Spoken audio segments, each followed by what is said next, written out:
Hey everyone, this is Jake. I'm going to talk you through the monthly devlog, looking back at November, what things I've been up to. This isn't everything. There is going to be a link to the full devlog in the description of this video, but this is a bunch of stuff that I think is just going to be easier to show on video in a row. So here's some cool stuff, which should be on the screen right now, of what we're going to talk through. I'll try and keep it nice and quick. So I want to look at the dev console first. Developer console, this is something that most games have to kind of help just with development. It's basically about a way to kind of cheat in values or change things on the fly. So in this case, I'll press the key to open it up and gives me my game version, blah, blah, blah. I can type help to see all my commands. I'll be able to see them. You can't because that prints off to the side, but I'll show kind of what that says here. So I could do something like, I say unlock Stratablast, and that's going to unlock the Stratablast ability for me here. Let's see, I can use it now, which is great. I could say I want to reveal a given region. So there is Peanut Village revealed on the minimap now, which we'll look more at shortly. I could say something like bits 300 to set my magic bits here, or learn Little Lord to learn a journal entry or lore entry about Little Lord. But the main thing that I've been doing here is I press Q, which just stands for kind of quick setup, and that's going to do a whole bunch of stuff for me. That's going to reveal a lot of things here, give me all my abilities, set up a couple other things in the background. So this has been really handy for me for testing. I can just jump in, press Q, and I've got everything I need to get started, as well as a whole bunch of map, which is surprisingly helpful for when you're doing like a video or a GIF for social media or something like that, to not have to like walk around and manually make those rooms visible. So the main thing that I want to look at that I've been spending time on is the minimap. So the minimap now opens when I press a key, and we can see a whole bunch of information here. So I can look around, I can see that I'm currently in the junk heap. When I go over to this part of the minimap, we can see that the sub-region is Dusty Cave. Not every part of the minimap has a sub-region, and that's okay. Certain tiles have other info. If I hover over here, we see Place of Power, which is what save points are called, and there's 12 dots in a circle to kind of show that save point visual. Or I could peek over here at our Wizard Academy region, which you won't have access to for a while, but it's all going to be over here. And it's got a hedge maze in the front. There's also, I'm not sure if these are visible enough, but you might be able to see some sparkling kind of happening on this tile. And when I hover over that, that's kind of bonus point of information kind of tidbits. So the Trash Bandit's lair is here. I could go north and I could see the boot shop is here. There's a kiosk for the SEE, like kind of Clue Explorers information station here, and our art gallery is here in Peanut Village. There's a couple of fun details I've put into this. If I cross over a region boundary, you can kind of see the boundary of that area appear or disappear. And the boundaries not in focus are slightly more faded out. The ones in focus are more faded in. Some other stuff like some regions don't have a little subtitle, some do. That's all customizable in the way that I track all the region information.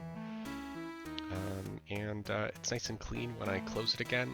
It just slides back to being centered on blue here, a little mini representation.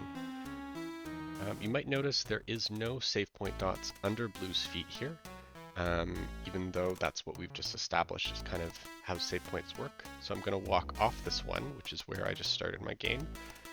And when I walk back over, you'll watch the mini-map here and see...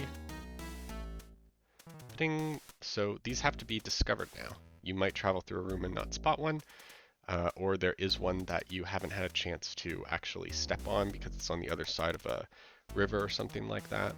So actually activating these for the first time is going to add them to your minimap. And we can see it also stops here or spins here as it's happening on this side. So there's actually a lot more to this whole map system. One of the reasons I was working on it is I'm going to press a key here, and now we are in our teleporter select mode. So this snaps us between any currently save point that we've unlocked. You can see that some of them look much cooler, like this one up here in Peanut Village. I'm planning on having not every save point be a teleporter point, only some are going to be teleport points because I don't want you to be able to like avoid just walking around in the world. So it'll be fairly far between. I'm going to try and plan it out so that they are useful, but like there's enough of them that it's useful, but also not too many of them. And those will have like a stone pad, I think, under the stone, so it'll be a little more visually clear. I'm going to call them Nexus of Power instead of Place of Power, just to slightly distinguish it. But for developer mode, I've got it set up so that you can teleport between any save point, and we're going to teleport over here. So take a look at that effect.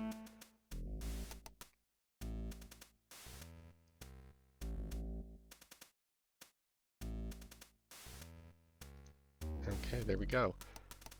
We're going to see that again. There is a visual here that was not happening exactly how I expected to. Might have broken something. We'll find out. But if you watch the minimap, I'm going to do that again and go back to where we just were. So you'll actually see blue turn into the teleport form the same way here, jump across the minimap in that kind of light ball form, and change back.